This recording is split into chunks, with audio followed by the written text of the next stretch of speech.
আমরা জানি না আদনান হুজুর আসলেই এসব করেছেন কিনা, কিন্তু আমরা যতদিন ধরে উনাকে শুনেছি উনার মুখে কখনো খারাপ কথা শুনিনি। উনি সবসময় মানুষকে বুঝিয়েছেন, আল্লাহর দিকে ফিরে আসো, গুনাহ থেকে দূরে থাকো। উনার কথা শুনে কত মানুষ বদলে গেছে, কত যুবক নামাজে ফিরেছে, কত চোখে অশ্রু এসেছে তওবার আগুনে।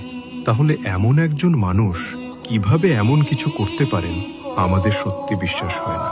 আল্লাহই ভালো জানেন কে ঠিক কে ভুল, কিন্তু আমরা যতটুকু জানি উনি মানুষের কল্যাণ চেয়েছেন, নিজের নাম নয়। চেয়েছেন আল্লাহর সন্তুষ্টি।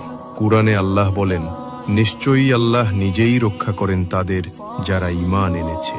সূরা হজ আয়াত ৩৮। আমরা বিশ্বাস করি যারা সত্যিকারের দ্বীনের পথে থাকে আল্লাহ তাদের হেফাজত করেন, তাদের সম্মান নিজ হাতে রক্ষা করেন। একদিন সবাই দেখবে সত্য কখনো হারায় না, আর আল্লাহর প্রিয় বান্দাদের তিনি কখনো অপমানিত হতে দেন না।